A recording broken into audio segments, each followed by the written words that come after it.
Hebreus 12. Portanto, também nós, uma vez que estamos rodeados por tão grande nuvem de testemunhas. Detalhe do texto: nós estamos rodeados por tão grande nuvem de testemunhas. Livremo-nos de tudo que nos atrapalha e do pecado que nos rodeia, que nos assedia, e corramos com perseverança a corrida que nos é proposta. Uau! É corrida, irmão, não é caminhada, não. É corrida, não é caminhada. A visão de Paulo, que acreditamos que escreveu aos Hebreus, é um estádio, onde nas arquibancadas estão as testemunhas de Cristo, aqueles que deram a sua vida pelo Evangelho, os mártires, aqueles que entregaram a sua vida, aqueles que Hebreus 12 diz foram queimados pelo fogo, cerrados ao meio, entregues a feras, foram queimados, queimavam como velas no jardim de Nero. E esses homens estão lá como testemunhas, olhando o que nós estamos hoje fazendo. Portanto, também nós, uma vez que estamos rodeados por tão grande nuvem de testemunhas. Você já imaginou esse texto desse jeito? Já viu pista de atletismo nas Olimpíadas, Tem aquelas raias assim. Geralmente é verde ou é meio vermelho, meio roxo. Roxo não, vinho. As raias brancos assim, numeradas, e tá lá os atletas esperando. Eu vou dizer para você, irmãos, essa corrida é uma corrida de revezamento. Essa corrida é uma corrida de bastão, de revezamento, onde cada um corre a corrida que lhe está proposta aí, entrega o bastão para que o próximo possa correr também. Porque nada no reino de Deus, irmãos, é construído só. Quando Jesus foi criar, todas as coisas, quando Deus foi criar, a Bíblia diz em Gênesis que Ele diz, façamos nós. Então, a essência do reino sempre foi coletiva, Guilherme, façamos nós. O homem é a nossa imagem, conforme a nossa semelhança. O reino não é eu faço, o reino é façamos nós. Amém? E diz então, está lá, cada um de nós lá nos preparando, aquecendo para a corrida. Verso 2, tendo os olhos fitos em Jesus, o autor e o consumador da nossa fé, ele pela alegria que lhe fora proposta, suportou a cruz, desprezando, ignorando a vergonha, e assentou-se à direita do trono de Deus. Pensem bem naquele que suportou tal oposição dos pecadores contra si mesmo, para que vocês não se cansem nem desanimem. Meu Pai. Irmãos, quantos cansados, quantos parados, quantos sobrecarregados. Pensem bem naquele que suportou tal oposição de pecadores contra si mesmo, falando de Jesus, para que vocês não se cansem, para que vocês não desanimem.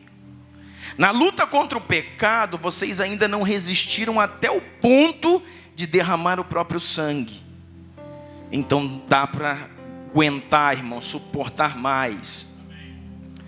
Vocês se esqueceram da palavra de ânimo que Ele lhes dirigiu como filhos? Vocês se esqueceram da palavra de ânimo que Ele lhes dirigiu como filhos? Vou perguntar de novo, vocês se esqueceram da palavra de ânimo que Ele, Jesus, lhes dirigiu como filhos? Meu filho, não despreze a disciplina do Senhor e nem magoe com a sua repreensão. Nem se magoe com a sua repreensão, hombridade. O homem, a mulher, porque mulher também tem hombridade. Hombridade não é uma qualidade só de homem, sabia disso? Hombridade, irmãos, é caráter. Hombridade é transparência. Hombridade é cumprir a missão, a palavra empenhada. Pois o Senhor disciplina a quem ama e castiga todo aquele a quem aceita como filho. Pois o Senhor disciplina quem ama e castiga todo aquele que aceita como filho. Então, suportem as dificuldades, recebendo-as como disciplina. Deus os trata como filhos. Pois qual é o filho que não é discipulado por seu pai? Eita! Se vocês não são disciplinados eita, aqui é forte, irmão. Se vocês não são disciplinados e a disciplina é para todos os filhos, então vocês não são filhos legítimos, e sim bastardos. Então, irmãos, aquele que não está sendo disciplinado,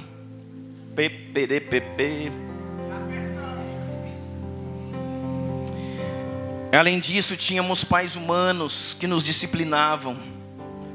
Tínhamos os nossos pais biológicos que nos disciplinavam, e nós os respeitávamos. Quanto mais devemos submeter-nos ao Pai das luzes, o Pai do Espírito, está falando do Senhor, para que assim possamos viver. Nossos pais nos disciplinavam por curto período, segundo lhes parecia melhor, mas Deus nos disciplina para o nosso bem, para que participemos de sua santidade. Aqui está falando assim, irmãos, nossos pais nos disciplinaram por curto período, foi por pouco tempo, né? Por 15, 16, 18 anos, você já se tornou um homem, foi embora de casa, casou. Só que está dizendo assim, mas o Pai Celestial vai te disciplinar para sempre.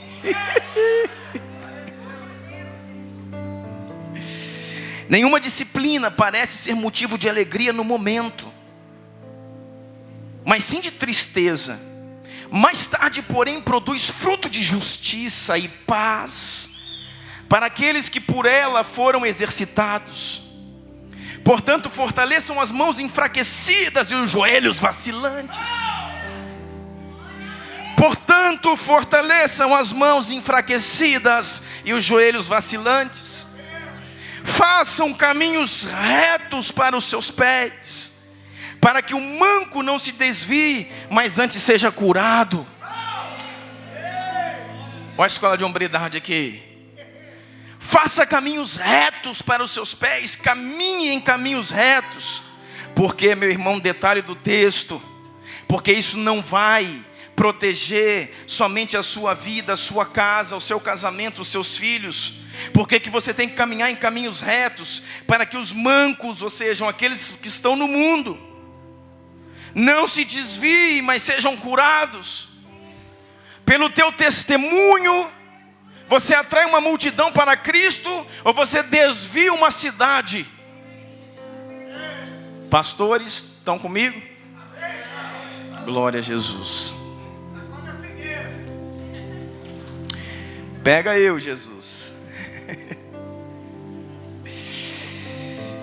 Esforcem-se para viver em paz com todos e para serem santos. Sem santidade ninguém verá o Senhor. Cuidem que ninguém se exclua da graça de Deus, que nenhuma raiz de amargura brote e cause perturbação, contaminando a muitos. Amém, irmãos? Obrigado, Jesus, pela tua palavra.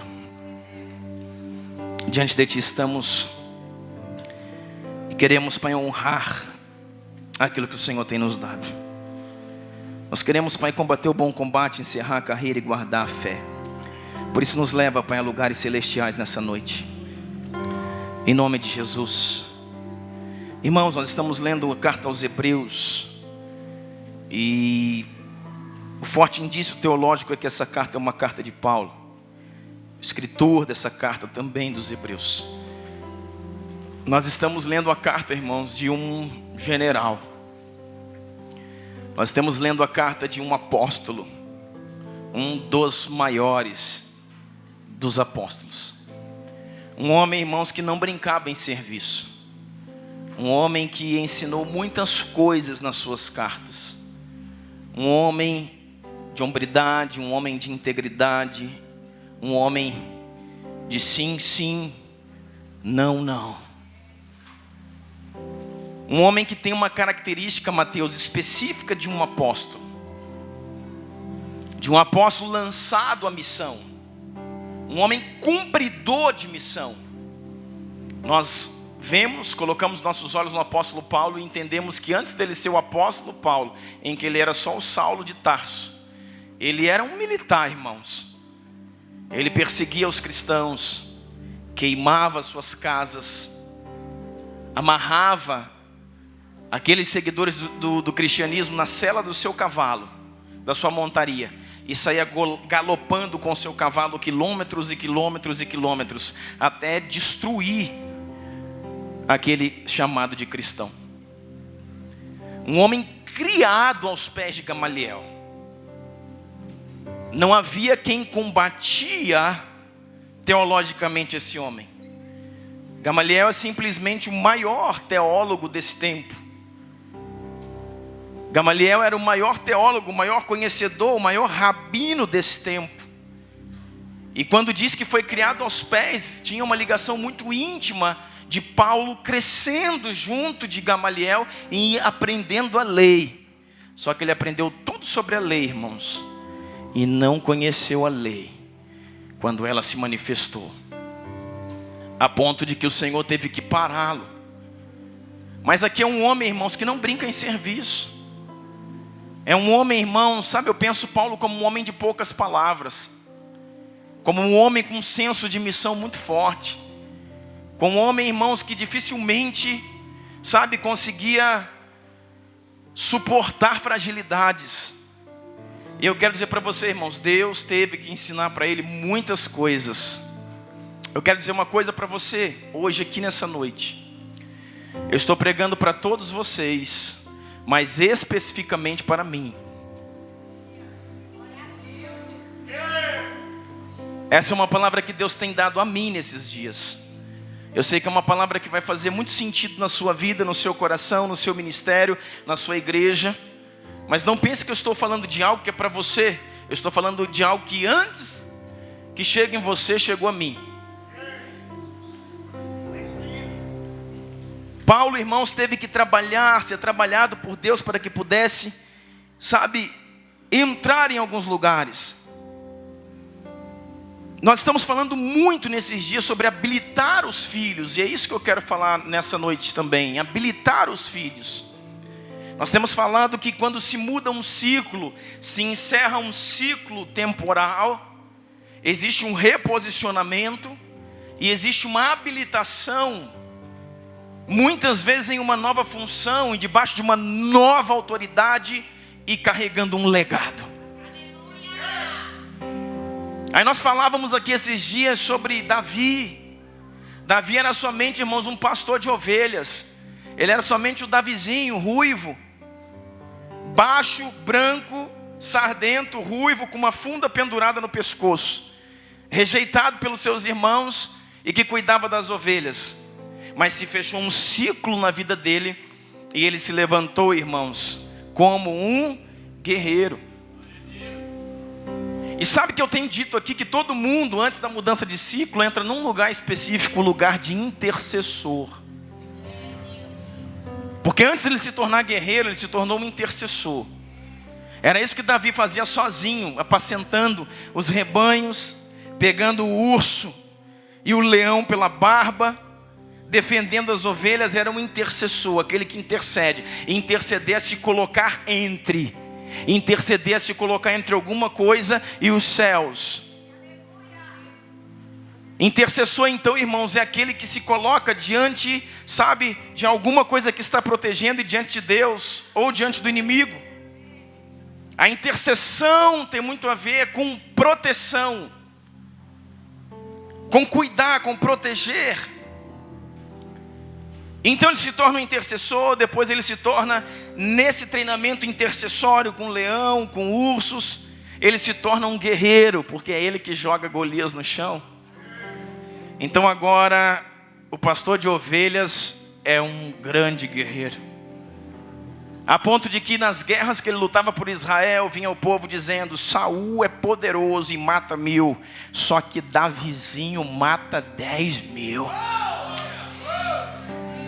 Isso doía aos ouvidos de Saul, porque Saul era lindo.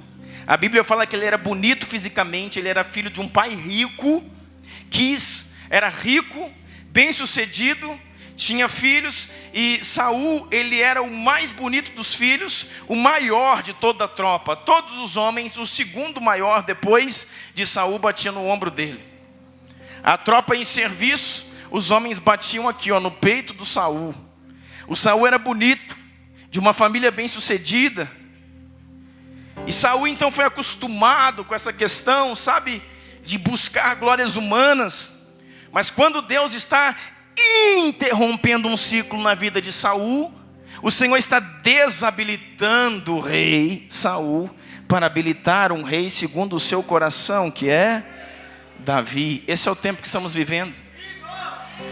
Deus está desabilitando pessoas, irmãos, para habilitar outras. Deus está desabilitando líderes, desabilitando autoridades. Deus vai desabilitar em todas as esferas do Brasil, irmãos, muitos homens que tiveram a glória, que tiveram posição, que tiveram um lugar, mas que não honraram ao Senhor, serão desabilitados, porque Deus já habilitou alguns homens e só está trazendo eles para a manifestação. E nós precisamos entender isso nesses dias e, sabe, irmãos, temer e tremer. Porque depois disso agora ele é um guerreiro, e depois de um guerreiro ele se torna rei. Então no tempo ele era só o pastor de ovelha, no outro tempo ele passou a ser um intercessor, no outro tempo ele passou a ser um guerreiro, em outro tempo ele foi rei sobre todo Israel. E no outro tempo, irmãos, ele ainda está fazendo um papel sacerdotal de trazer de volta o governo de Deus, a arca da aliança, o culto de volta a Israel. E isso é um papel sacerdotal, de fazer uma tenda para Deus, a tenda de Davi. Então foi fechando ciclos e mudando funções. Falamos aqui de Neemias. Neemias foi levado para a Babilônia. Neemias, irmãos, foi levado como cativo. Dos cativos, do reino de Judá, Neemias é levado. Então Neemias começa como um servo. Neemias é um escravo. Acabou um ciclo e ele estava lá servindo a mesa do rei. Ele virou copeiro, servindo a mesa do rei. Fechou um ciclo e ele virou intercessor. Diz que ele chorava e orava e chorava todos os dias por sua cidade. Virou um intercessor. Aí fechou um ciclo. Aí ele pede permissão para o rei, carta para o rei, e parte para Jerusalém e vira um edificador. Agora ele é um construtor. Neemias é um empreiteiro. É aquele que vai levantar a equipe para poder levantar os muros, as portas da cidade. Aí virou mais um ciclo, vem todos os inimigos em redor para impedir a construção. Aí ele vira um general, monta os exércitos, põe guarda para todo lado, recruta o exército de todo Israel, dá a voz e todo mundo obedece. Epa! O homem saiu de escravo, irmão, e virou um general, em que todo mundo sabe, está respondendo, está obedecendo. Eu fico pensando na minha vida, cara. Eu fico pensando comigo, o que eu estou virando. Você tem que pensar na sua vida, o que está acontecendo. Os ciclos estão terminando, 2018, 2019. O relógio, irmãos, de Israel fala muitas coisas. As festas de Israel falam muita coisa. O relógio de Israel tem tudo a ver com a escatologia bíblica, dizendo muitas coisas sobre cumprimento, tempo de cumprimento. Muitas coisas estão se cumprindo, muitas profecias se realizando, Deus acelerando muitas coisas e fechando o ciclo, reposicionando pessoas, desabilitando outras e habilitando outras. Irmãos, tenho dito aqui, se tem passado anos da sua vida e você sempre olha e está no mesmo lugar, estás fazendo alguma coisa errada no caminho, cara.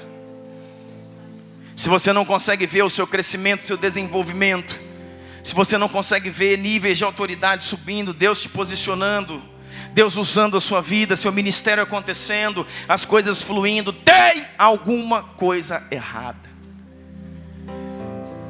Irmãos, embora eu esteja assim, sabe, esse é meu jeito mesmo, mas eu estou doce hoje, por incrível que pareça. Irmão, nós descarregamos tanto na escola de hombridade, foi bom isso. Na quinta-feira, 2 dias atrás, eu falei, cara, eu estou doce hoje. Pensando simplesmente nisso, irmãos, em paternidade. Pensando simplesmente isso, em habilitar pessoas. Não adianta, irmãos, nós sermos uma igreja que ensina, mas não se manifesta. Não adianta sermos uma igreja que ensina e não se manifesta. Não adianta sermos uma igreja de números, uma igreja de forte ensino, uma igreja organizada, uma igreja de muitas coisas, mas que não muda uma cidade, que não muda uma nação. Sabe, irmãos, nós aprendemos como igreja a apontar, a denunciar o errado, o profano. Nós aprendemos a denunciar o profano, a denunciar o errado. Nós aprendemos como igreja a apontar, a denunciar, mas sem manifestar o correto. E esse é o problema da igreja hoje, porque nós sabemos o que é errado, mas não cumprimos o certo. O que nós temos causado muitas vezes é uma confusão na cabeça das pessoas. Porque aquilo que nós dissemos que é errado, dissemos porque a Bíblia diz que é errado. E muitas pessoas também já sabem que é errado, que é profano, embora estejam nesse lugar. Só que a Bíblia também, irmão, nos diz o que é certo. Só que nós não conseguimos entrar nesse lugar de manifestação daquilo que é correto. Daquilo que é correto como pai, daquilo que é correto como homem, daquilo que é correto como pastor, daquilo que é correto como igreja, daquilo que é correto como sacerdócio. Essas aulas de hombridade, irmãos, é um presente de Deus para mim. Porque todos que estavam lá falaram, pastor, não teve ninguém aqui dentro que não foi pego. Porque, irmãos, todos nós, inclusive eu. Porque, irmãos, são denúncias de coisas que nós já sabemos. Mas, irmãos, nós precisamos entrar no lugar de manifestar, de ser a bandeira erguida, em que uma população, em que uma sociedade possa ver e dizer, vamos correr para lá, ali é a salvação, ali é a solução, ali é a justiça, ali é cumprimento real de algo que Deus está fazendo. Esse tempo tem que acabar, irmão, do tempo, sabe, do eis que te digo, eis que te digo, eis que te digo, para o eis que me digo.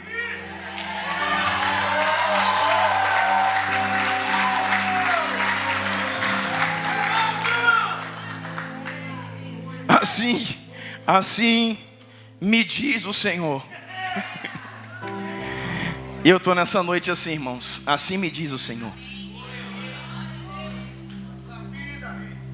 Porque nós precisamos, irmãos, manifestar. Atos capítulo 1. Atos 1:1 diz assim. Atos 1:1. Em meu livro anterior, Teófilo, escrevi a respeito de tudo que Jesus começava a fazer e a ensinar. Pegou aí? Em meu livro anterior, Teófilo, escrevi a respeito de tudo aquilo que Jesus começou a fazer e a ensinar. Qual verbo vem primeiro, irmão? Qual verbo vem primeiro? Fazer e ensinar. Jesus, irmãos, fazia e depois ele ensinava. Jesus cumpria e depois ele ensinava.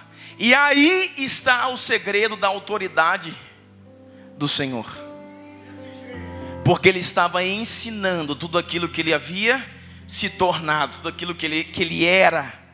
ele fazia e ensinava, até o dia em que foi elevado ao céu, depois de ter dado instruções por meio do Espírito Santo aos apóstolos que havia escolhido. Irmãos, até os apóstolos de Cristo passaram por esses processos de habilitação. Eles foram escolhidos por Deus, foram escolhidos por Deus, foram escolhidos por Cristo, caminharam com Cristo, foram instruídos por Cristo, foram instruídos por Cristo. Cristo fala de uma essência, Cristo fala da pessoa de Deus, mas eles foram instruídos por Cristo na pessoa de Jesus. Só que esse texto está dizendo, ele morreu, desespero, ninguém faz nada, ninguém sai, medo. Não parece a igreja de hoje, irmão? Medo. Parece que quando alguém que nos protege, tipo assim, poxa, o pastor não está aí, a igreja fica assim. E isso não é bom, irmãos, isso é ruim. Isso é ruim. Parece que quando o pastor não vem na igreja, metade da igreja falta. Não sei se eles vêm ver o pastor, vêm ver Jesus. Eu não sei se o outro que fala, o povo, não sei o que, quando o pastor fala é melhor do que quando o outro fala. Irmão, você vai se surpreender, vai ter gente que vai falar melhor que o pastor. Embora o pastor ainda é o pastor. Sabe por quê, irmãos? Esse lugar de medo, porque eles foram instruídos por Jesus. Eles foram instruídos por Jesus. Só que eles estavam com medo lá até o descer do Espírito Santo. Atos 1:8 diz, recebereis poder, Alexandre, ao descer sobre vós o Espírito Santo. Sabe o que é isso? Eles foram instruídos por Cristo na pessoa de Jesus. Só que eles foram habilitados por Cristo na pessoa do Espírito Santo. Você entendeu o que eu falei? Quando o Espírito Santo vem, é Cristo pelo Espírito. É Deus pelo Espírito, vem para habilitá-los, para que eles pudessem romper as barreiras do medo, da orfandade, da rejeição. Mas não vão me ouvir, mas ninguém vai gostar, mas ninguém vai falar, mas isso, mas aquilo acabou. Recebereis poder ao descer sobre vós o Espírito Santo, e sereis testemunhas em Jerusalém, Judeia, Samaria e até os confins da terra. Eles tinham, irmãos, um nível de impartição do próprio Cristo com eles, a instrução sobre as coisas do reino. Mas o Senhor falou, fica aí, espera, que vai vir um selo. Então pelo Espírito Santo eles foram selados. Isso fala de habilitação, eles foram habilitados pelo Espírito Santo para cumprirem, para manifestarem, para sair do lugar que falamos na terça-feira aqui, meus irmãos, para sair do lugar de instrução e entrar num lugar de cumprimento. A igreja, irmãos, é instruída. Na maior parte da igreja, irmãos, vocês que estão aqui estão transbordando conhecimento, os cadernos estão cheios de anotação.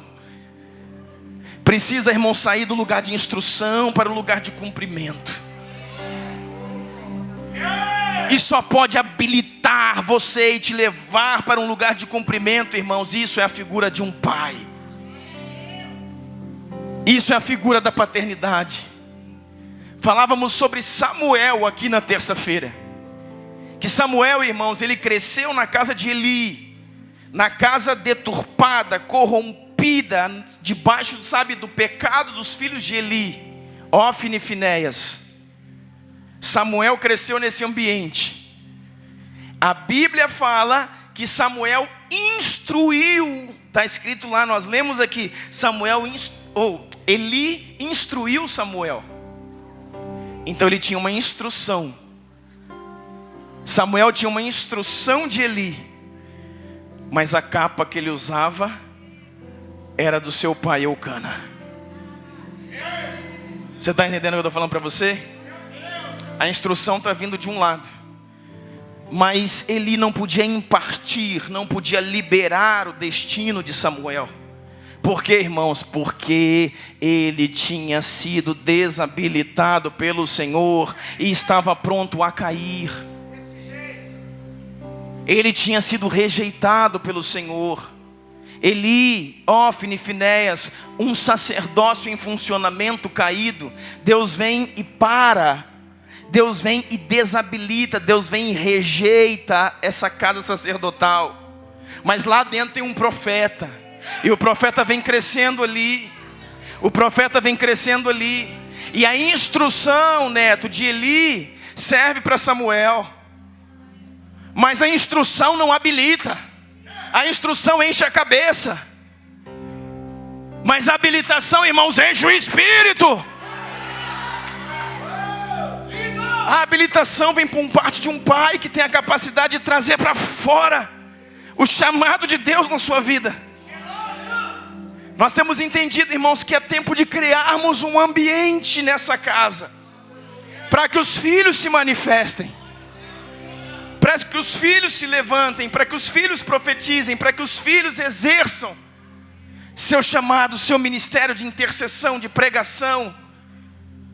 Apóstolos, profetas, mestres, evangelistas e pastores. E isso vem de pai, é isso que nós estamos entendendo.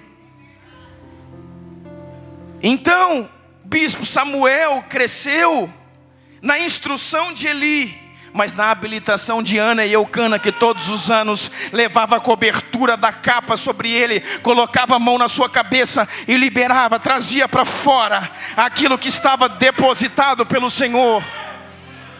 A oração do pai, a oração da mãe, Ana e Eucana, sobre a cabeça de Samuel, empoderava o menino e trazia para fora a essência depositada pelo Senhor dentro dele. E ele precisaria de uma instrução. De uma instrução que talvez Ana e Eucana não poderia dar. Então ele recebia a instrução de Eli, mas Eli não poderia habilitá-lo. Por quê? Porque Eli tinha sido desabilitado pelo Senhor. Por isso que ele crescia na instrução de Eli, mas era habilitado pela cobertura e pela túnica dos pais. É isso que eu quero que você entenda nesses dias, irmãos. Há depósito demais na sua vida, cara. Tem muita coisa na sua vida. Tem muita experiência, tem muito ensino, tem muito estudo. Com aquilo que tem dentro de você, você pode ganhar a cidade toda. O que você tem que fazer, irmãos, é deixar sair. O que você tem que fazer é deixar fluir. O que você tem que fazer, irmãos, é ser encorajado por uma paternidade e liberado ao seu destino e dizendo: vai, toque as nações, toque a cidade, toque o seu trabalho, toque a sua família, toque a sua casa, toque, toque, toque, toque, toque. Isso ainda parece complicado para muita gente que ouve isso, fica assim. Sabe por quê, irmãos? Esse é o espírito da orfandade que nos prende, que nos diz: mas eu posso, mas eu vou, mas eu sei. Sim, você pode, você sabe, você vai. O que você faz com um filho seu, irmãos, de 3, de 4, de 5 anos? Quando vai entrar num campo para jogar bola, quando vai entrar numa piscina para nadar, quando vai começar a pedalar de bicicleta, que você fala para uma criança de 4, de 5 anos: pai, eu tenho medo. Não tenha medo, você consegue. Você pode fazer. Você sabe fazer. O pai está aqui, eu te ajudo. Esse é o lugar, irmãos, que eu preciso entrar. Esse é o lugar que você que está aqui como pastor de uma nação precisa entrar. De pegar pela mão, irmãos, e jogar para fora tudo aquilo que já está dentro por anos e anos e anos e anos. Jesus fazia e ensinava, e até os discípulos de Jesus foi assim. Jesus ensinou, mas o Espírito Santo vem para habilitar, vem para trazer o poder operante, trazê-los para fora. Tudo aquilo que é gerado, tudo aquilo que é desenvolvido, tudo aquilo que é aperfeiçoado no secreto, precisa se expressar em público, precisa vir para fora. Isso é habilitação. Tudo aquilo que foi gerado no seu secreto, irmão, por anos orando, escondido. Tudo aquilo que foi gerado no seu quarto, tudo aquilo que foi gerado na sua comunhão, tudo aquilo que foi gerado, desenvolvido, criado, depositado por Deus no secreto, precisa vir para fora, meu irmão. Jesus foi escondido dos 12 aos 30 anos. E na Bíblia inteira você vai ver isso acontecendo com vários e vários homens.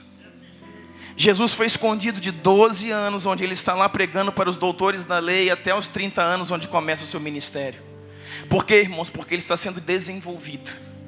Mas aquilo que ele está se desenvolvendo, o desenvolvimento de quem ele é como homem. Eu quero que você entenda algo muito claro, que eu já falei aqui algumas vezes. Irmãos, Jesus é Jesus, o Cristo. Diga Jesus, o Cristo. Ou Jesus Cristo. Eu quero que você entenda, irmãos, que Jesus Cristo não é uma pessoa só.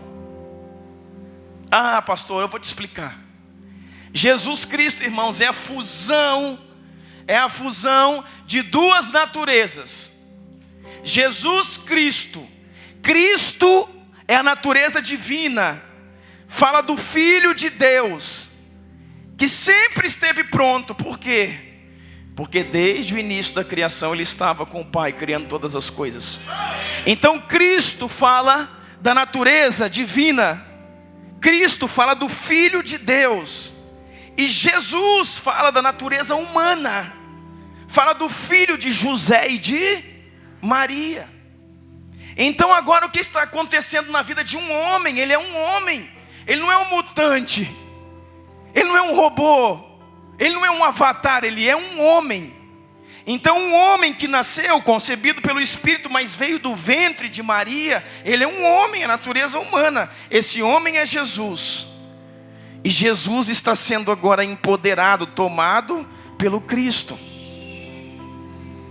Só que você precisa entender, irmãos, que homem natural poderia carregar, poderia encarnar a essência do Filho de Deus? Teria que ser um homem, irmãos, mega preparado. E por isso que a palavra de Deus fala em Hebreus, precisa abrir não, Hebreus 5:8, diz que Jesus, ou seja, Jesus, o filho do José e da Maria, Jesus, aprendeu a obedecer por meio daquilo que sofreu. Você está entendendo isso? Então, irmãos, nós estamos sendo escondidos. Presta atenção. Nós somos cristãos, pequenos cristos.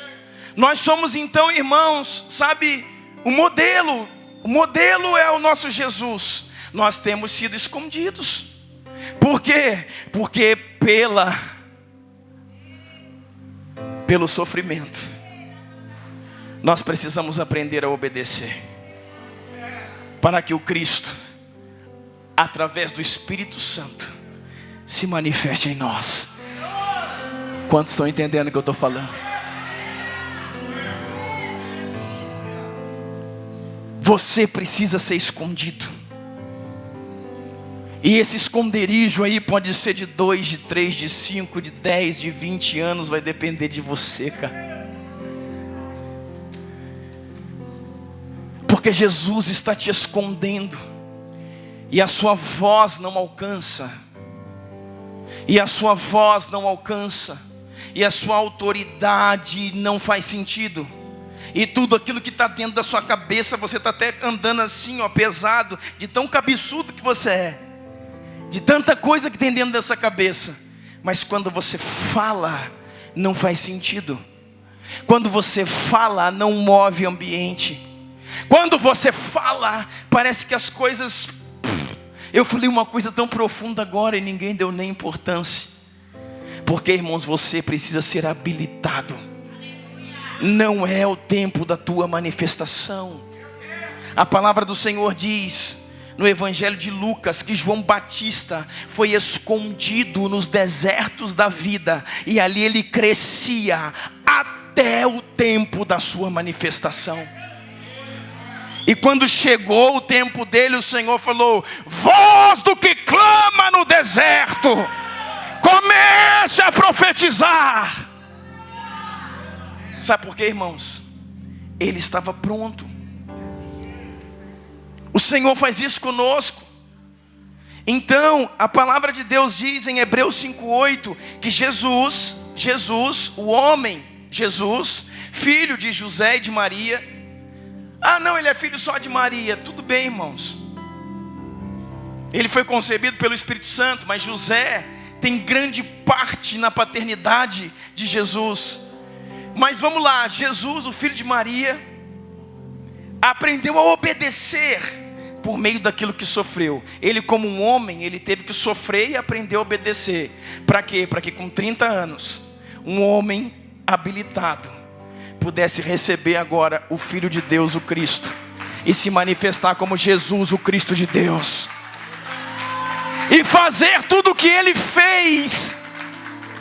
Porque nós tínhamos um Filho de Deus já pronto desde a eternidade, e o Filho de Maria preparado pelo sofrimento. A fusão de um homem maduro, de uma essência perfeita, transformou o mundo. A fusão de um homem maduro, experimentado no sofrimento. A fusão de um homem experimentado nas dores, no sofrimento, amadurecido, com a essência perfeita do Cristo, transformou o mundo. Eu estou escondido, irmão, você está escondido, sabe por quê? Porque nós precisamos ser habilitados, para que possamos ser emancipados, para que possamos cumprir o nosso ID. E não é para Aguari, não é para Minas Gerais, é para as nações da terra. Alguns homens estão conhecendo isso e chegando nesses lugares primeiro, porque entenderam esse lugar. Deixa eu falar para você, tantos homens, Moisés nasceu de Anrão e Joquebede, nasceu dos seus pais, mas um bebê vai para a casa de Faraó, e 40 anos, diga comigo, 40 anos, ele foi instruído em toda a ciência dos egípcios. Então ele é um homem de 40 anos, e pensa num cara instruído. Às vezes nós olhamos Moisés, o pastor de ovelhas no deserto, achamos que Moisés, irmãos, era um peão, era um cara lá que, sabe, com a vara na mão, um pedaço de bambu, sabe, tocando boi. Irmãos, ele era o príncipe do Egito, ele era sucessor da casa de Faraó.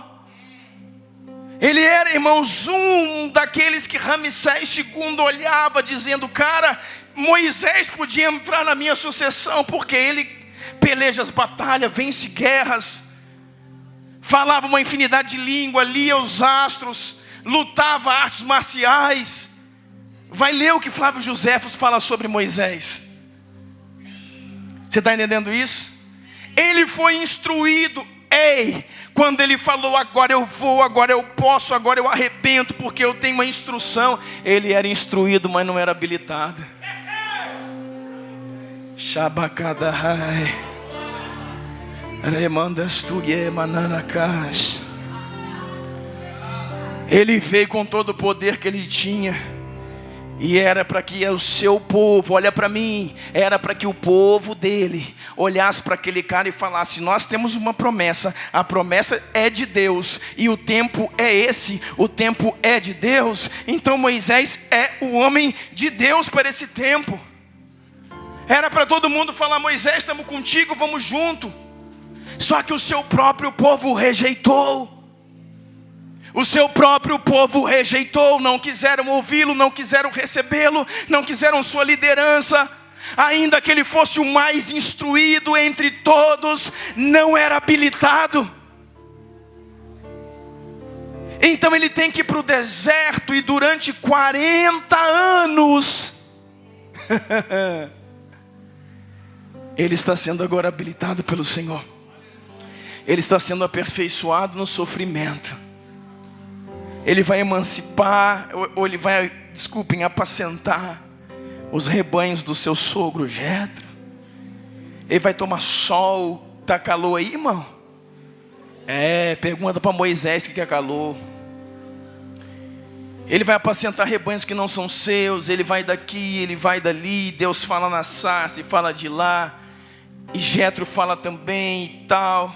E ele está sendo habilitado. Até o tempo que o Senhor fala, agora vai. Mas agora eu não me sinto preparado. Mas agora você é habilitado. Vai e diga: o eu sou te enviou.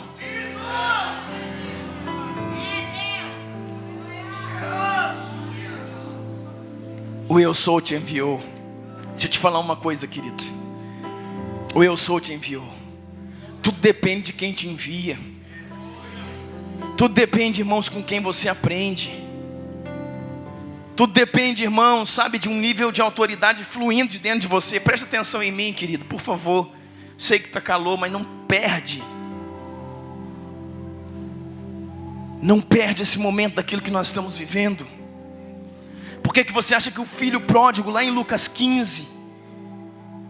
ele foi, irmãos, criado na casa do pai. O pai também era um pai fazendeiro, um pai de boa posse, um pai de funcionário, um pai rico. E ali o filho pródigo foi instruído. E ele quis uma emancipação fora da hora. Eu já sei. O que tu tens para me falar, eu já sei. O que tu tens para me ensinar, eu já sei. O que é para fazer aqui, eu já sei. Eu só quero uma coisa: me dá a herança. Me dá o que é de direito. Ele não tinha direito de nada, porque o pai estava vivo ainda. Só tem herança quando o pai morre. Mas o pai fez questão de dar a ele o que ele queria. E agora ele sai com a instrução do pai. Ele sai com a instrução do pai. Ele sai com a instrução do pai. E com a herança do pai. E o que serve tudo isso para ele, irmão? Nada. Ele se arrebenta. E chega no fundo do poço.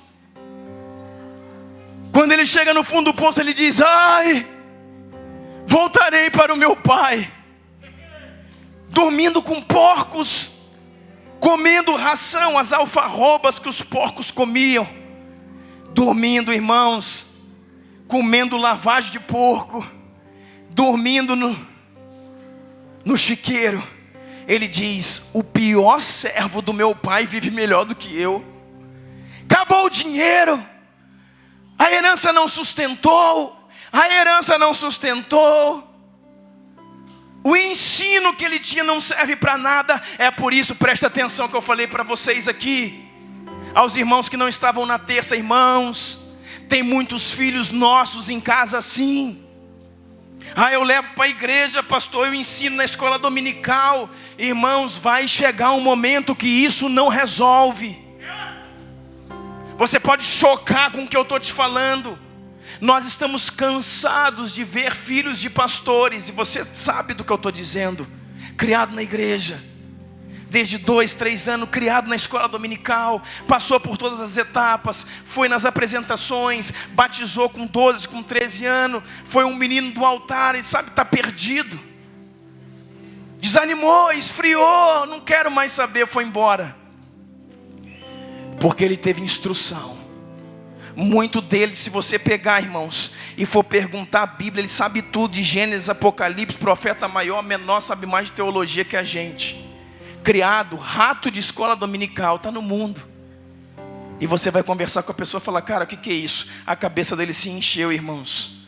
Ele foi instruído, mas o seu espírito está vazio, porque um pai não impartiu, porque um pai não conseguiu trazer daquilo que Deus colocou dentro dele para fora. Porque um pai não o levou, irmãos, não o fez sucessor do bastão. Chega o momento do seu filho que, quando que isso acontece? Com 14, com 15, com 16, não é isso? porque essa hora é a hora que seu filho já está aquecendo com a mão para trás, dizendo: me dá o bastão, é a minha hora, me dá o bastão, é a minha hora, me dá o bastão, é a minha hora. E nós não temos bastão para dar.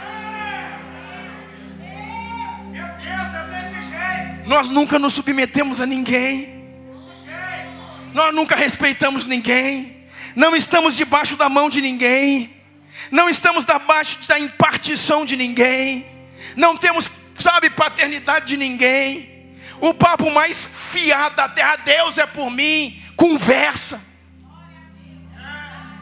Você precisa, irmãos, você precisa caminhar prestando conta em honra a homens e ao Senhor. Nós não temos legado para passar. Por quê? Porque tudo aquilo que a gente acha que pode fazer diferença, chega uma hora que não faz. E nós vamos entender que nós temos muito conhecimento,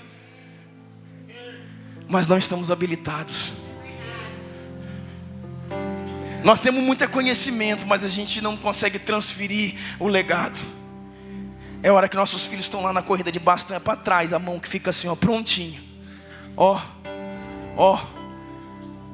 É a hora que você chegaria para o seu filho de 14, de 15 anos: vai, filho, é você. Sobe lá e ministra. Prega a palavra do Senhor Jesus. Prega a palavra do Senhor Jesus. A igreja vai ouvir você. A igreja vai ouvir você. É a hora que vai chegar para o menino de 12 anos: assume a bateria, você dá conta. Mas você dá conta. Sobe e faça. É de pegar as meninas e falar: você vai dançar, você vai fazer, você vai evangelizar, você vai ensinar na escola. Aí o filho fala: pai, até o ano passado eu era o aluno, agora eu sou professor. Você já está pronto. Aí quando ele toca, quando ele prega, quando ele canta, ele não está assim, ele está assim. Ele está assim,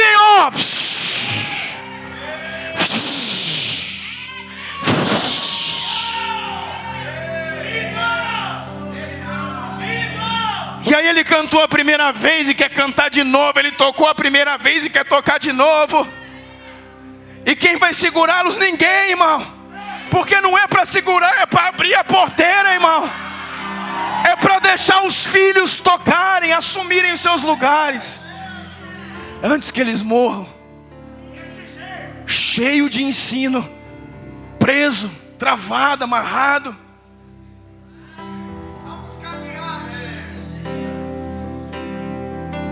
Tudo que o filho pródigo recebeu não serviu para nada. Sabe por quê, irmãos? Porque o pai tinha legado para ele, mas ele não quis o legado. Ele não quis a missão. Ele não quis a missão. É a mesma coisa que falamos aqui sobre Samuel, sobre um homem que foi levantado e queimava como fogo. Só que nós falávamos aqui na terça que Joel e Abias não quiseram caminhar nos seus caminhos. É uma outra história, irmãos, para outro dia, de homens que rejeitam aquilo que pais estão passando. Mas eu vou falar com os filhos depois. E eu quero falar para os pais. Pais espirituais nessa noite. Nós precisamos impartir, precisamos liberar. Sabe o que diz? Que esse homem, ele volta. O filho pródigo volta dizendo: pai, pequei contra os céus e contra ti. Não sou digno de ser chamado teu filho. Por favor, trate-me como um empregado. Deixa eu falar uma coisa para você.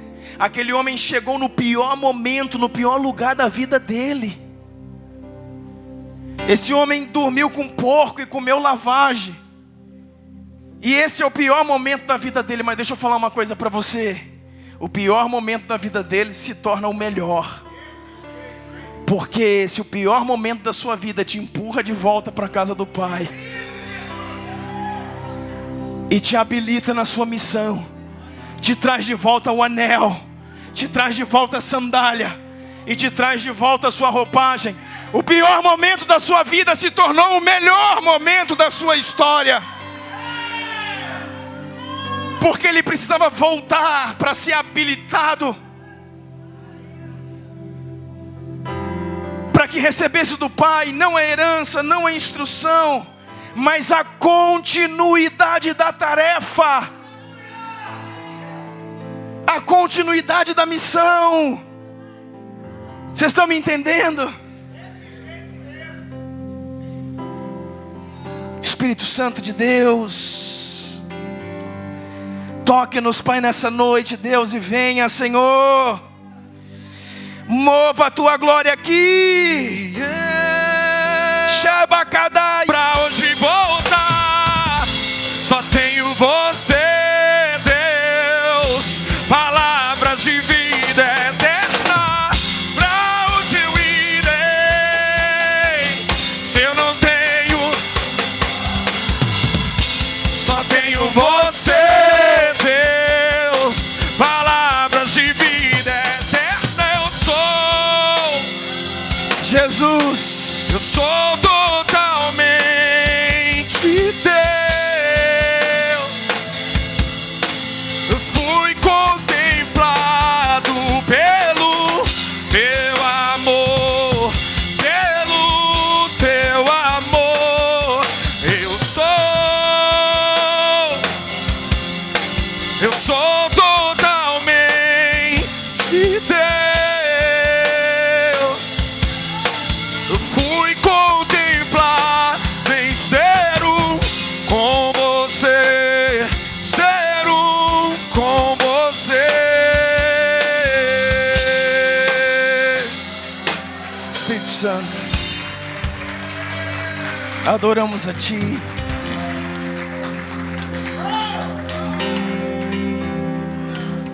Abra sua Bíblia em Atos capítulo 11.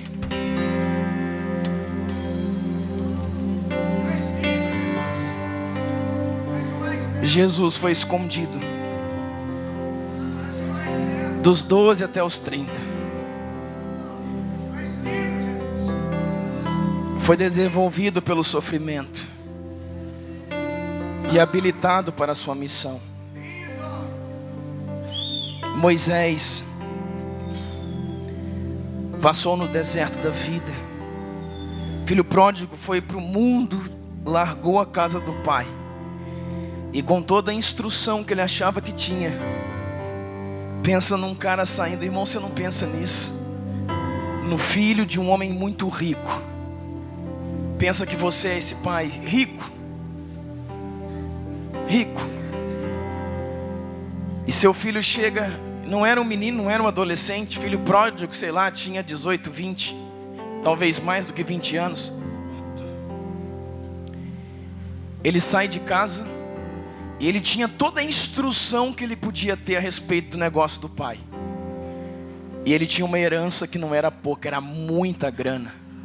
Então o cara tem a instrução e tem um recurso e consegue fazer nada. Quantas pessoas você conhece assim? O cara tem toda a instrução, às vezes tem faculdade. Tem gente que fez faculdade, aprendeu sobre tal coisa e tem o dinheiro, mas não sai do zero. Nada dá certo, nada funciona, nada vai para frente, porque, irmãos, não foi impartido sobre ele o legado, não foi habilitado na essência espiritual que Deus espera. Veja Moisés sendo rejeitado por todo o seu povo. Ele era o cara para fazer aquilo.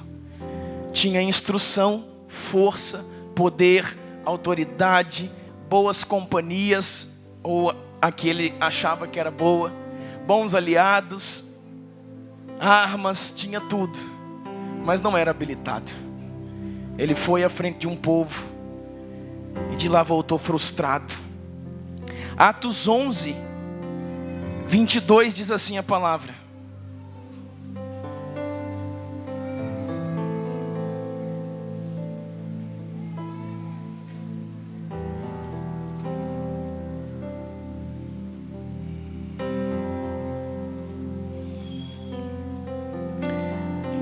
Notícias desse fato chegaram aos ouvidos da igreja de Jerusalém. Eles enviaram Barnabé para Antioquia. Presta atenção nisso. Igreja primitiva, primeiro século da igreja, Atos dos Apóstolos, início da igreja, início do cristianismo. Igreja de Jerusalém, irmãos, baniu.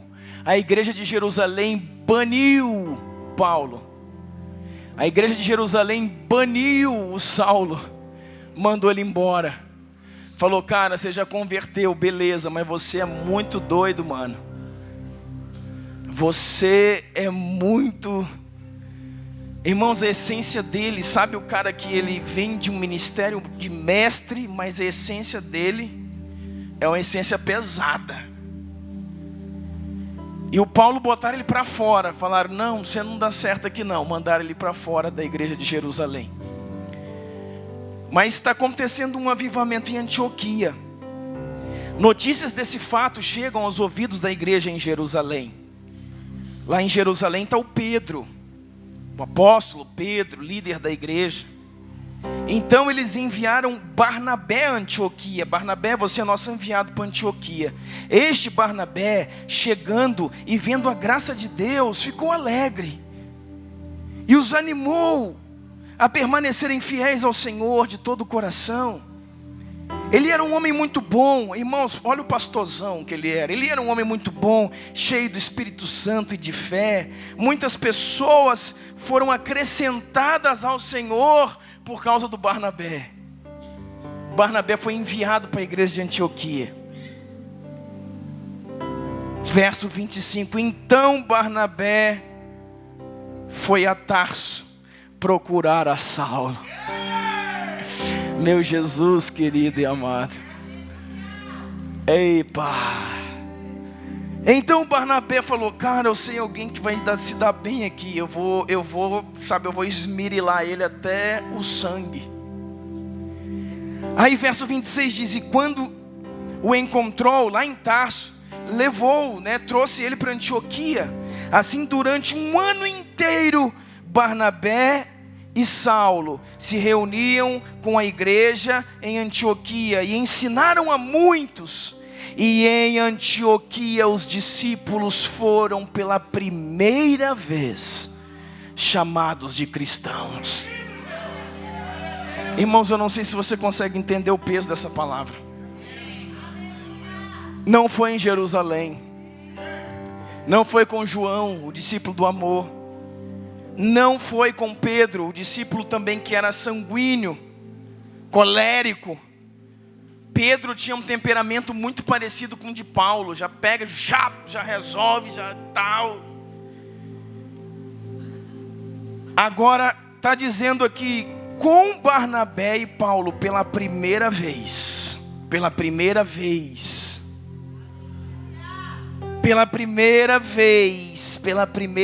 os discípulos de Cristo são chamados de cristãos. Você entendeu isso? Pela primeira vez os discípulos que eram de Cristo foram chamados de cristãos. Falaram, cara, essa igreja aí parece a de Jesus. Rabacaiandarras. Sabe o que eu quero dizer para você? Vamos lá, você vai entender o que eu quero dizer para você. Se você perder isso, você... Irmãos, quem ensinou a Paulo? Quem instruiu Paulo? Gamaliel. Não existia um melhor ensino. Eu quero que você me entenda isso, cristão. Estude até morrer, eu gosto, eu amo, mas o estudo não te habilita. Saber não te habilita. Ele foi criado aos pés de Gamaliel, e ninguém até hoje escreveu coisas tão profundas como Paulo. Ninguém escreveu revelações. Ninguém foi ao terceiro céu.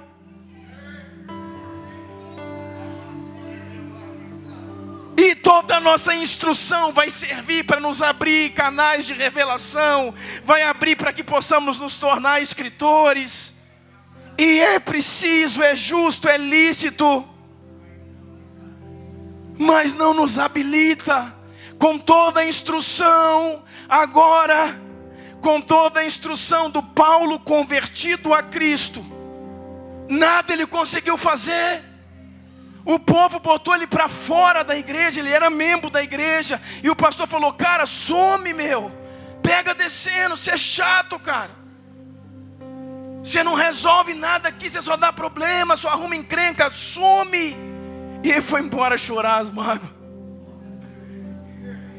Mas um homem, conhecendo a profecia, conhecendo o coração, conhecendo a vida de Paulo, o Barnabé vai lá, pega na mão dele, leva ele para Antioquia e diz assim: Paulo, deixa eu te falar uma coisa, aqui é a minha igreja, eu que sou pastor aqui em Antioquia, aqui você pode ficar comigo. E disse assim: cara, eu sei que você é xarope pra caramba, meu, mas agora eu vou te ensinar com quantos paus se faz uma canoa. Deixa eu falar, alguém, irmãos, tem que perder o medo desses homens. Barnabé, por amor, falou: vem comigo. E toda vez que Paulo falava assim a revelação, ele falava: cala a boca, não é revelação agora não, é cuidar. Ah, mas não sei o que, agora é pastoreio. Aqui não é seguro, você ensina o seu lar para a hora da escola. Aqui nós vamos agora arrumar discipular os crentes. E o Paulo falou: pô, meu, onde eu vou me meter? E ficou ali, irmãos, durante 1 ano. E durante 1 ano, quem instruiu Paulo? Gamaliel. Quem habilitou Paulo? Quem habilitou Paulo?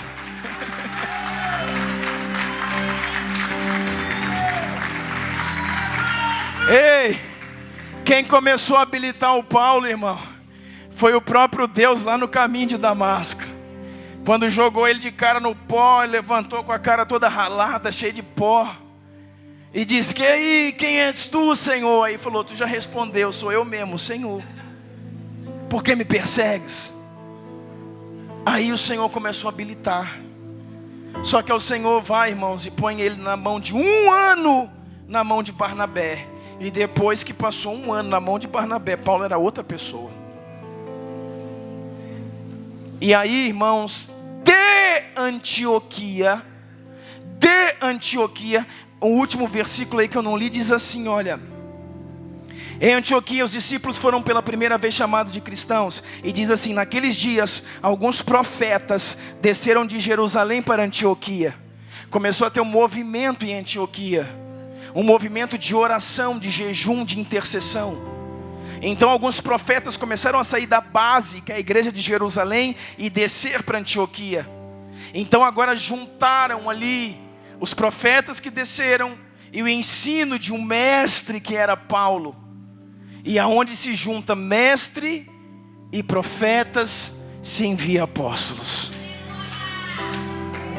E daqui dessa base de Antioquia, pela primeira vez, sai uma viagem missionária para tocar os confins da terra. Porque foi separado. Vem o Espírito Santo e diz: separa Barnabé e Paulo para a obra que eu tenho vos chamado. O Espírito Santo falou: eu vos unjo apóstolos. Os primeiros, Barnabé e Paulo, para a obra que vos tenho chamado. Quando você lê esse versículo aqui, diz assim, ó, o verso 26. Quando o encontrou, levou para Antioquia, assim durante 1 ano inteiro. Barnabé e Saulo se reuniram como igreja. Barnabé e Saulo se reuniram como igreja. Barnabé e Saulo. Lá para frente, a Bíblia começa a falar Saulo e Barnabé. Saulo e Barnabé. Saulo ou Paulo e Barnabé. Porque o filho se tornou maior do que o pai.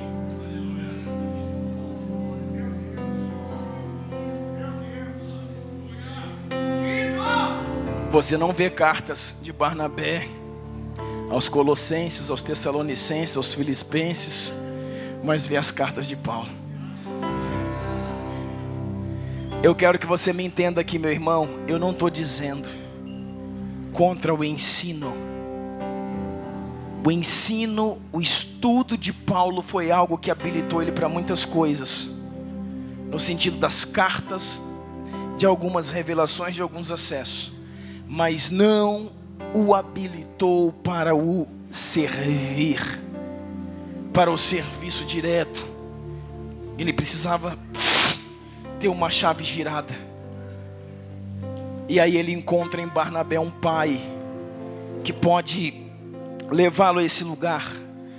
Sabe o que eu quero que você entenda, irmãos? Que a movimentação da igreja precisa ser apostólica. A movimentação da igreja, o enviar da igreja, a visão da igreja precisa ser apostólica e profética. A Bíblia fala desses fundamentos. Mas o coração da igreja precisa ser pastoral. O coração da igreja tem que ser pastoral. E a movimentação da igreja precisa ser apostólica. Visão de ampliação de nações, de envios. Amém? Irmãos, nós precisamos entrar em adoração. Em adoração genuína. E que isso tem a ver, pastor? Adoração, irmãos, é proteger tudo aquilo que Ele criou e se aborrecer com aquilo que Ele se aborrece.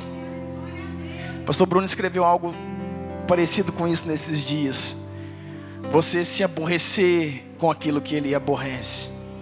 Adoração, irmão, não é admirar. Adoração não é estudar. Adoração não é conhecer profundamente. Adoração é proteger. Adoração é proteger. Quando você pega Gênesis 2:15, não precisa abrir. Quando Adão é habilitado por Deus agora como um sacerdote. Ele tem uma essência primitiva. Guardar e proteger. Cultivar a terra e proteger a terra. Quando você entra na essência dessa palavra, cultivar é a palavra avad, que é a palavra adoração. Isso você não pode esquecer. Quando você pega lá em Êxodo 20, que diz assim: não adorarás, não se prostrará diante de outros deuses. Esse não se prostrará, não adorarás, é avad. É a mesma palavra no original hebraico para cultivar. O que eu quero dizer para você? Que o cultivo e a proteção do homem eram o que? Adoração. O que eu estou dizendo para você, irmãos? Que um adorador não é quem canta. Que um adorador não é quem admira os poderosos feitos. Que o adorador não é quem conhece profundamente a Bíblia. Um adorador é aquele que se posicionou para proteger aquilo que o Senhor ama. É aquele que se entregou para proteger aquilo que o Senhor ama. Aqui não se toca, aqui ninguém mexe. Aqui eu sou a barreira de proteção para aquilo que Deus ama. Isso é adoração. Nós perdemos esse lugar porque entendemos que adoração é música, aprendemos que adoração é canto, aprendemos que adoração é achar bonito a pregação, aprendemos que adoração é saber cada vez mais, mas adoração, irmãos, é se posicionar para proteger. Adão, pois não, Senhor, cultiva e guarda. Cultiva e guarda. Aí você pega os termos. O que é cultiva e guarda? Adoração. Entendeu? O que é cultiva e guarda? Adoração. Então a adoração para Deus não é admirá-lo, é amar o que Ele ama e aborrecer com aquilo que se aborrece. Amém, queridos? Espírito Santo, nos ajuda, Pai. Eu quero ler uma coisa para você aqui. Eu quero dar o crédito do entendimento de uma coisa que eu vou falar para você aqui. Quero abrir um parênteses aqui ao pastor Djalma Toledo. Eu ouvi isso esses dias e falei, meu Deus, que coisa maravilhosa. 1 de Reis 19, abra a sua Bíblia aí. Algo que eu nunca tinha visto por essa ótica. 1 Reis 19, verso 15, diz a palavra do Senhor assim: e o Senhor lhe disse: vai, retorna pelo teu caminho para o deserto de Damasco, e unge Azael, rei sobre a Síria, e também Jeú, filho de Ninsi, ungirás rei de Israel. E também Eliseu, filho de Safate, de Abel-Meolá, ungirás profeta em seu lugar. Irmãos, aqui ele está extremamente cansado, sobrecarregado. Aqui Elias, o profeta Elias, aqui em 1 Reis 19, dá sinais até de depressão, de burnout, de estresse profundo. O cara entrou na caverna, não saía mais. Parece com alguns que eu conheço. O cara chegou num ponto de esgotamento total, de angústia, de tristeza e de, sabe, tô sozinho. Isso é muito perigoso, irmão, tô sozinho. Aí o Senhor vem e fala isso para ele: então beleza, eu vou te levar. E o verso 17 diz assim: há de ser que quem escapar da espada de Azael, Jeú o matará, mas quem escapar da espada de Jeú, Eliseu o matará. Irmão, você pode escapar da espada de 2 reis, mas o profeta te pega.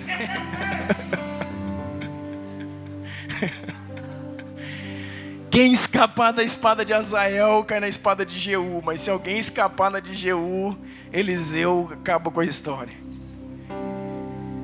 Sabe por quê, irmãos, que o Senhor falou para ele: eu vou te dar uma missão então, a sua última missão, e faça isso que eu estou te falando, e eu vou levar você embora.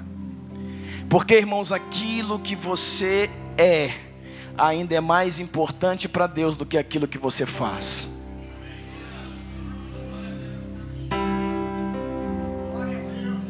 Aquilo que você ainda é mais importante para Deus do que aquilo que você pode fazer.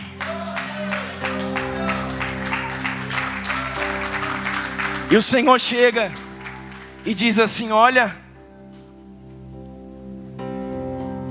vai lá então e faz essa última tarefa. O que eu vou fazer, Senhor? Você vai ungir Azael, rei sobre a Síria. Você vai ungir Jeú, rei sobre Israel. São três missões. E você vai ungir Eliseu, profeta, em seu lugar. Eliseu de Abel-Meolá, filho de Safate, ungirás profeta em seu lugar. Irmãos, transição, reposicionamento, troca de lugares. Deus está trocando lugares. Pessoas estão sendo ungidas, alguns saindo da história. Não, irmão, para ficar de escanteio, mas mudando de posicionamento. Uns por aí estão virando técnico, deixando os outros jogarem.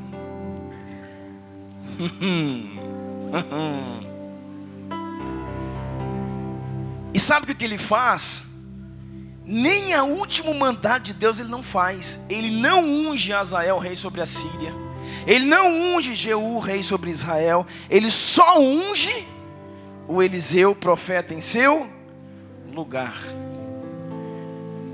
Sabe o que nós ouvimos esses dias, irmãos? E eu fiquei pensando, porque eu sempre entendi que a vida de Eliseu, ela sabe, fora do tempo. A vida de Elias, que Elias para o seu ministério antes do tempo. Que por entrar nesse lugar, um lugar de burnout, um lugar de depressão, um lugar de angústia, de estresse total, ele não saía mais da caverna, e nem Deus tirou ele da caverna. Sabe, o que me pareceu sempre é que interrompeu o ministério dele antes do tempo, embora o Senhor, foi buscá-lo. E nós ouvimos nesses dias, irmãos, que depois de Jesus, a subida mais triunfal e gloriosa da Bíblia é a de Elias. Meu Deus do céu. Jesus subiu, foi subindo e todo mundo assistindo, os céus abrindo. E o Elias, irmãos, passou uma carruagem de fogo, mano. Cavalo de fogo, irmão. Você só vê isso no Apocalipse, cara. Passou cavalo e cavaleiro de fogo, uma tropa de fogo, passaram, separou um do outro, e um redemoinho, sei lá, deve ser de fogo também, pegou o cara e foi subindo. Jesus subiu no meio das nuvens, ele subiu no meio do fogo. E esse é o ministério de Elias. E eu falei, pá, meu. E o pastor Djalma falou assim: Deus agradou de Elias e coroou Elias e o seu ministério, porque a subida dele foi em glória mais do que de qualquer outro homem. Eu falei, é verdade. E sabe por quê, irmãos? Porque ele habilitou o seu filho.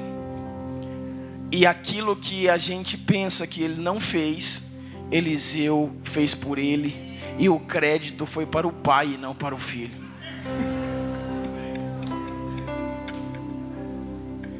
Por quê, irmãos? Porque Deus é Deus da continuidade. Esse não é o tempo, irmãos, daqueles que vão vir depois de nós começar a mudar tudo, querido.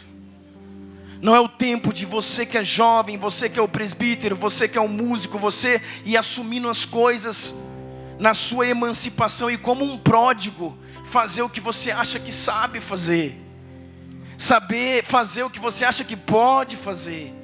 Mas eu tenho um recurso. Quantos homens são assim na igreja? Ei, igreja, quantos homens são assim? Eu tenho um recurso e sei como fazer, vou dar de ponta, irmão. Você vai se lascar, amigo. Porque você está num reino espiritual. E quem rege o reino do Espírito não é, irmãos, a regra secular do comércio do mundo que você conhece. Se você adentrou na paternidade no Espírito, está envolvido no reino de Deus, ou você caminha na cultura de honra e legados de paternidade, ou irmão, é ferro. Você está entendendo o que eu estou falando? Está aqui o filho pródigo.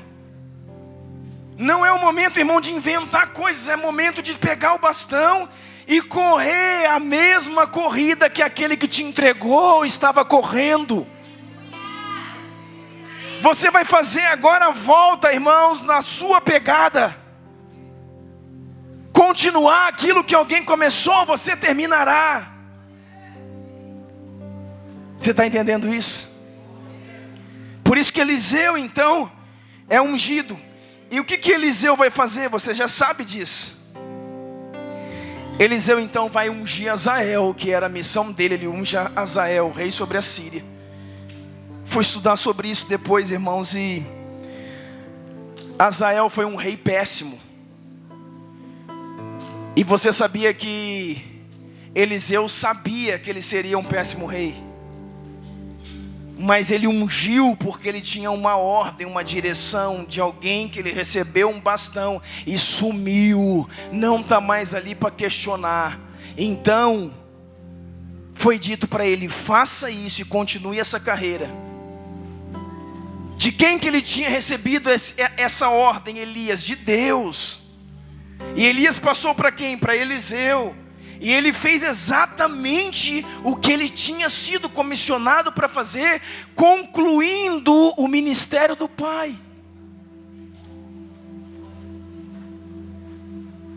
E com o embargo, sabe, na garganta, com os olhos, ele unge Azael. E Eliseu não unge Jeú. Quem unge Jeú é um discípulo dele, é o filho do profeta. Já é o legado sendo ainda trabalhado, mas dizendo: eu recebi a capa, agora você recebe a capa e vai lá e vai fazer uma coisa que o seu avô tinha que ter feito. Elias não está mais aqui. Eliseu passou para o seu discípulo, que era um chamado de filho dos profetas. E um menino com um vaso de azeite vai lá e unge Jeú, rei sobre Israel. Você está entendendo isso, meu irmão? Ele conseguiu habilitar. Ele só deixou um profeta em seu lugar e uma missão de continuidade. Ele só deixou um profeta em seu lugar, ele não ungiu reis e deixou uma missão de continuidade.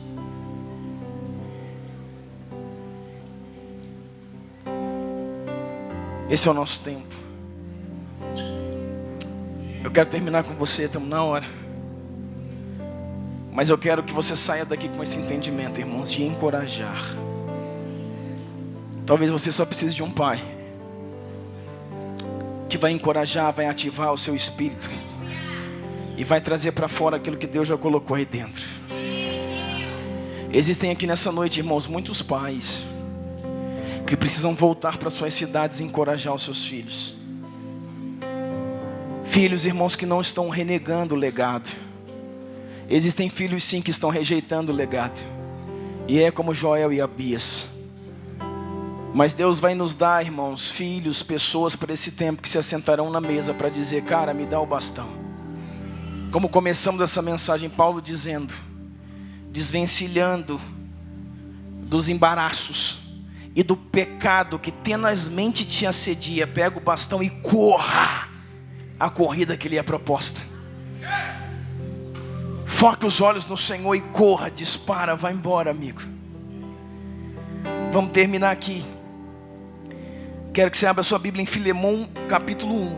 Eu nunca li nada nesse Filemão, irmão. Primeira vez na minha vida.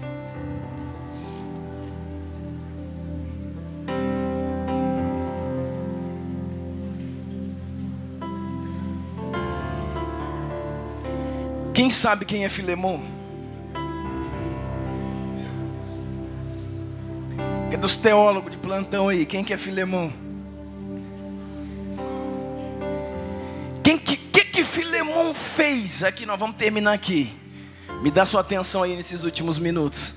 O que Filemão fez, irmão? O que Filemão foi? Missionário, apóstolo, profeta, abriu igreja. O que Filemão fez?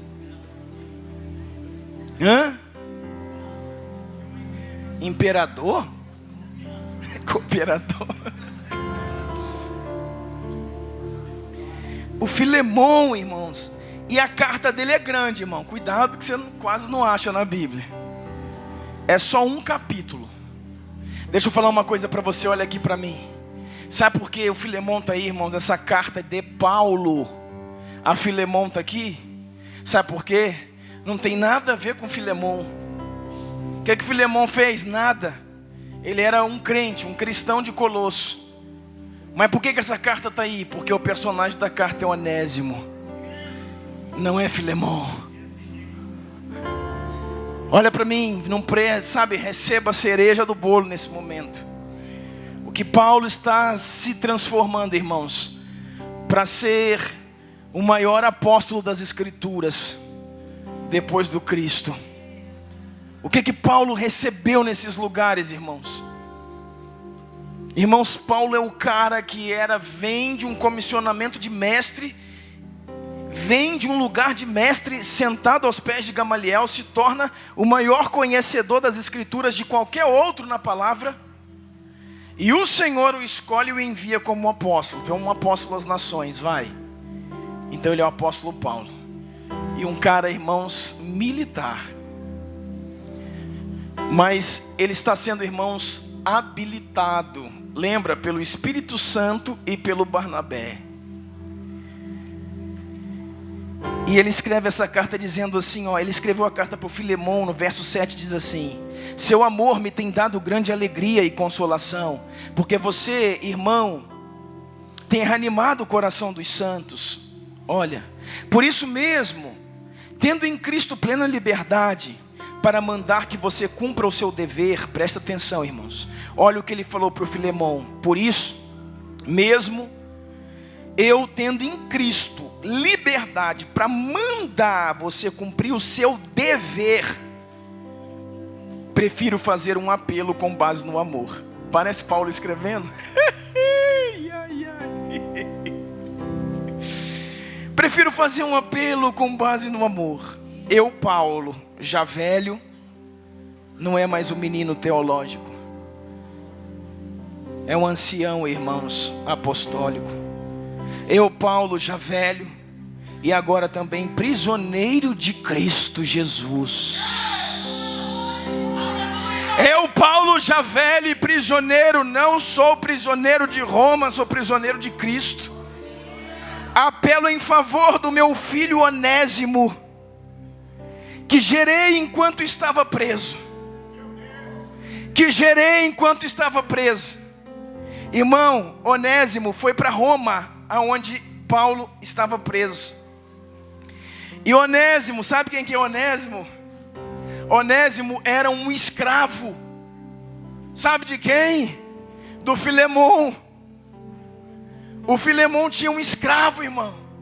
E teologicamente diz que ele saiu da casa do Filemon, e quem patrocinou a viagem dele para Roma era o dinheiro do Filemon. Ou seja, ele afanou a grana do cara e foi embora para Roma.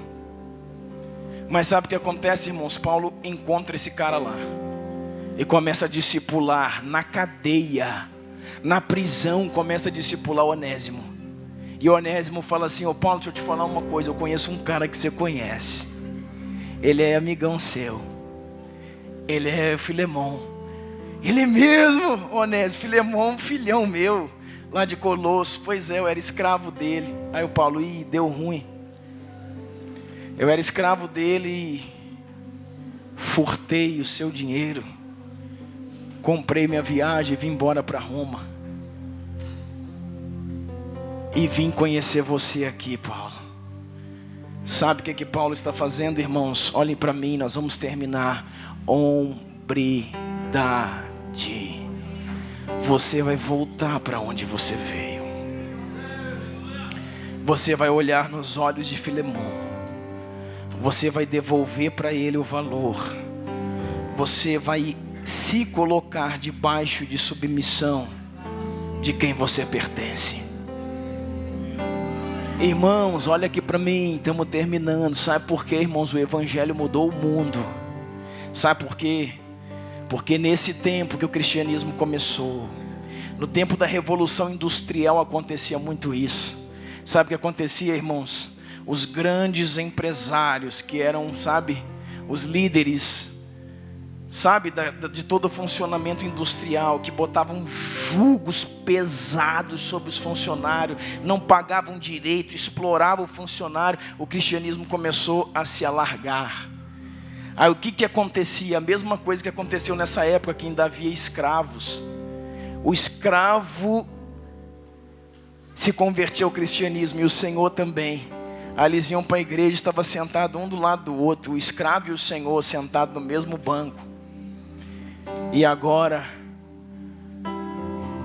o Senhor tinha que entender que todo homem é prisioneiro de Cristo, e nenhum homem é prisioneiro de outro homem.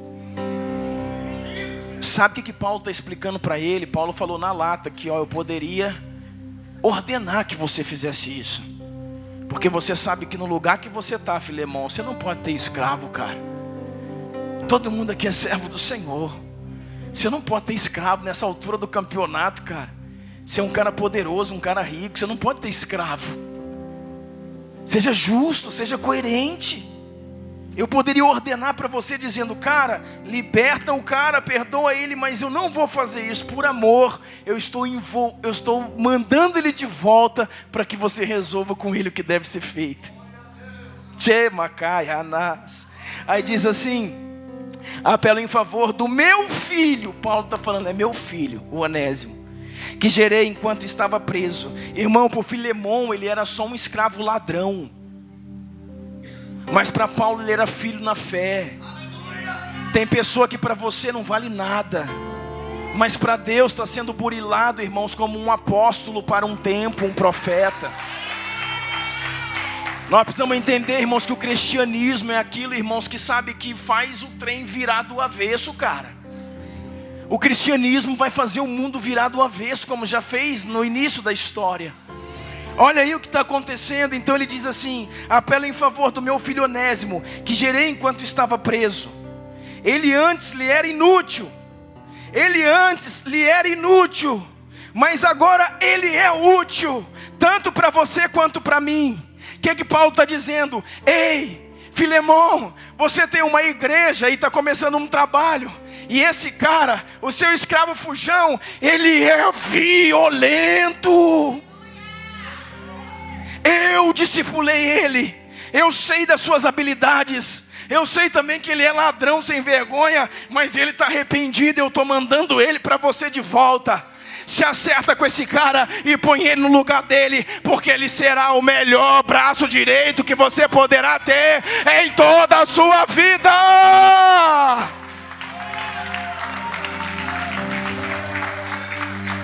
Isso é cristianismo. Quem quer receber de volta o ladrão? Você acha que isso não me pega, irmão? Você acha que eu estou rindo de você? Eu estou rindo de mim. Estou rindo de mim. Quem quer receber de volta o ladrão? Convertido, renovado, alinhado pelo Senhor. Prostituta se converte na igreja. Vem uma prostituta da cidade inteira, sabe que é mulher da rua, mulher de vida fácil, sabe, prostíbulo, todo mundo sabe. Entrou na igreja, todo mundo olha e fala: cara, aquela mulher ali é a fulana, é ela mesmo. Olha lá, foi na frente, recebeu Jesus. Glória, glória, glória. Passou um tempo, 3, 4, 5 meses, batizou. Glória, glória, glória. Passou mais um tempo, está no louvor. 2 anos, 1 ano e pouco depois está no louvor. Glória, glória. Passou mais um tempo, quer casar com o seu filho. Ah, te achou, negão. Te achou, meu irmão. Dá glória agora, irmão. Dá glória. Quer casar com o seu filho, cuti-cuti. Mas essa, aí a mãe já vem, mas essa aí é lavada e remida pelo sangue de Jesus. Essa aí se tornou uma nova criatura em Cristo, e eis que tudo se fez novo.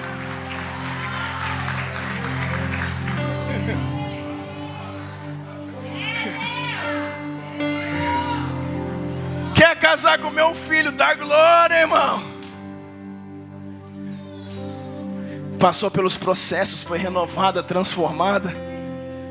Isso é evangelho, irmão. E nós precisamos entrar nesse lugar para fazer a roda girar, para fazer o maçarico, irmão, queimar. Olha o que ele diz, vamos lá para a gente acabar. Mando de volta para você, verso 12, como se fosse o meu próprio coração. Olha o que Paulo está falando, irmão, esse cara devia ser um cara muito violento, irmão. Devia ser um cara muito top. Devia ser um cara muito top. Ele fala assim: olha, eu mando o Onésimo de volta para você, o ladrão, é esse mesmo, aquele, o escravo ladrão. Eu mando ele para você, receba ele, como se estivesse recebendo o meu coração. E aí? Gostaria de mantê-lo comigo, para que me ajudasse em seu lugar, enquanto estou preso por causa do evangelho. Está dizendo, eu queria manter ele aqui. Eu queria ele comigo, porque esse cara é o cara. Esse cara, ele é fantástico, mas ele não pertence a mim. Ele tem coisas a ver com você, mas não quis fazer nada sem a sua permissão. Não quis fazer nada sem a sua permissão, Filemon, para qualquer favor que você fizer, seja espontâneo e não forçado. Irmão, eu estou vendo um outro Paulo.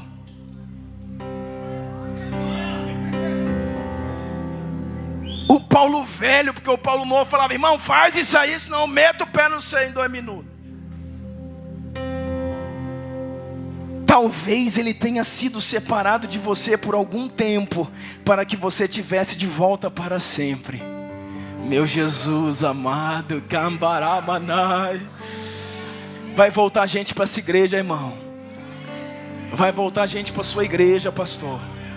Vai voltar gente que saiu irado, nervoso, mentindo, roubando, apontando. Aí você lembra do Filemon e do Onésimo. Quando estiver sentado no culto lá, você fala, e a curva de rir chegou. E você fala, não, ele vem como sendo o coração do Senhor. Ele vem como sendo o coração do Senhor, porque foi separado por um tempo, mas está voltando. Olha o verso 16. Não mais como um escravo, mas acima de escravo, como irmão amado. Para mim, ele é um irmão muito amado, e ainda mais para você, tanto como pessoa como cristão. Olha a carta de Paulo, diz assim: se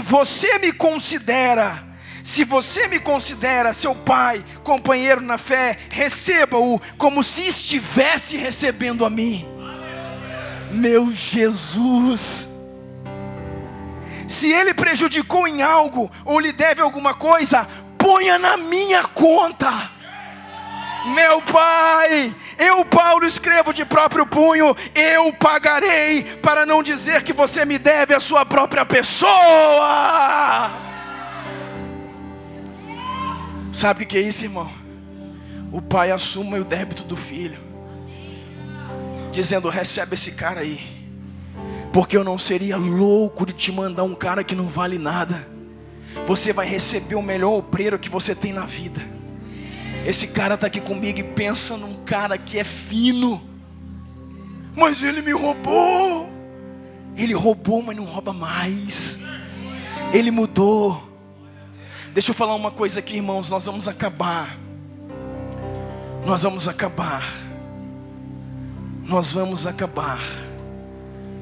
precisamos ser habilitados. Olha aqui para mim, gostaria que parasse a movimentação aqui, irmão. Nós estamos terminando. Todo investimento que você fizer em pessoas, põe na conta de Deus, irmão. Põe na conta do Senhor. Eu vou aprender a fazer isso agora com Paulo. Eu vou dizer para você, irmãos, eu já li a Bíblia, eu já passei os olhos nesse Filemon, mas nunca dei ideia para ele. Eu falei: o que esse Filemon está fazendo aqui? Nada, irmão, porque Filemon fala de Onésimo. Ele está aí só para exaltar o Onésimo. Deixa eu falar uma coisa para você. Nós vamos baixar a guarda e investir em pessoas. E se as pessoas renegarem o legado, que Deus tome conta. É preciso que essas cobranças saiam de cima dos pastores, porque a própria congregação quer investimento, mas a própria congregação é a primeira para falar: tá vendo? Pastor não viu isso, pastor não falou aquilo, eu avisei, eu falei. Cale a sua boca. Ensine pastores, cale a sua boca. Nós vamos investir em pessoas. Aqueles que estão perto de nós, aqueles que ombreiam conosco, aqueles que pagam um preço, aqueles que nós entendemos que estão fazendo, que estão se entregando, que querem se mover. E se der errado, o problema é de Deus. Eles estão na conta de Deus, não é na minha. E se envergonhar o evangelho, é o Senhor que sabe. O que nós não podemos como líderes, como pastores, é ficar segurando gente a vida inteira, irmão. Porque eu não sei se é, se não é, se vai dar bem, se vai dar ruim, se envergonha, se não envergonha, e a igreja não sai do lugar, porque nós estamos esperando alguém perfeito que não existe. Nós estamos esperando alguém perfeito que não existe. Então libera aqueles que estão ali ombreando, querendo, desejando.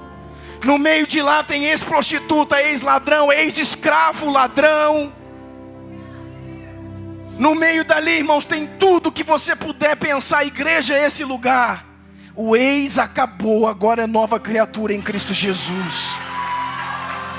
Nós precisamos levantar uma geração de guerreiros, como Davi levantou na caverna. Aqueles rejeitados, era o lixo do mundo, ninguém queria.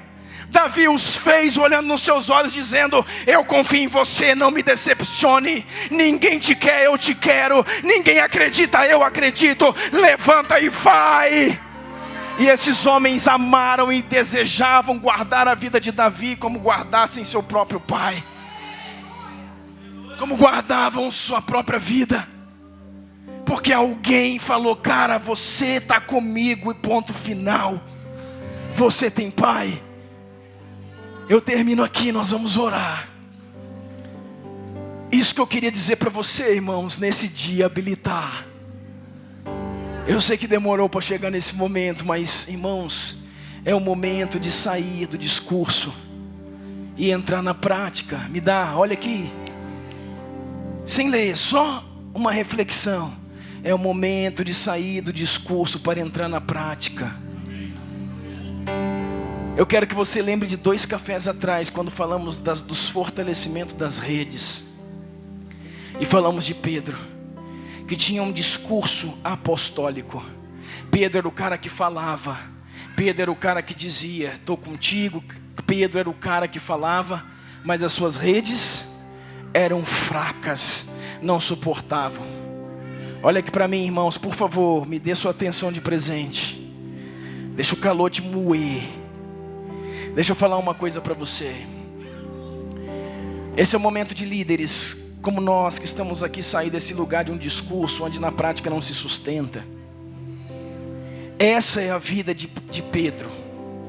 Pedro tinha um discurso, Pedro tinha uma pregação, Pedro tinha uma oratória, em que a sua vida emocionalmente, moralmente não sustentava.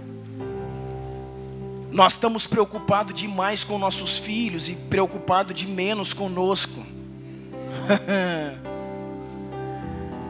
Nós pastores, eu quero, joga esse vídeo aqui, esse foco aqui. Nós pastores estamos preocupados demais com os nossos obreiros. Nós precisamos desse cuidado, mas estamos preocupados demais, segurando pessoas por causa de uma reputação e preocupando de menos conosco. Pedro era esse cara. Por isso, irmãos, que quando ele cai, por isso que quando ele peca, por isso que quando ele erra, no amor de Jesus, Jesus o toma de novo. Lembra que eu falei isso aqui num domingo, dizendo que Jesus fala assim quando ressuscita para aquelas mulheres: diga a Pedro e aos demais que eu vou adiante deles para a Galiléia. Irmãos, ele tinha um foco. Jesus falou: diga a Pedro. Foi o único nome citado. E quando senta diante de Pedro, escuta isso. Ele diz assim: tu me amas? 3 vezes. Irmãos, aquilo ali não era o juízo de Deus, era a cura de Deus sobre Pedro.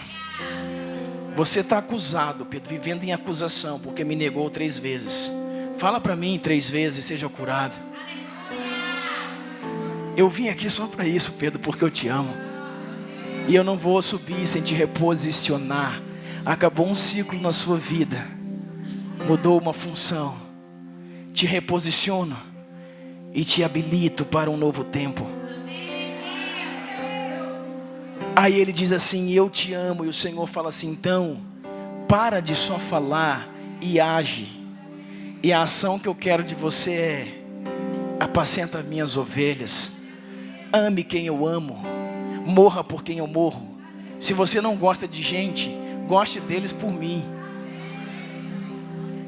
Se você não dá conta de fazer, mas me ama, não faça por eles, por amor a mim, faça o que eu estou te pedindo.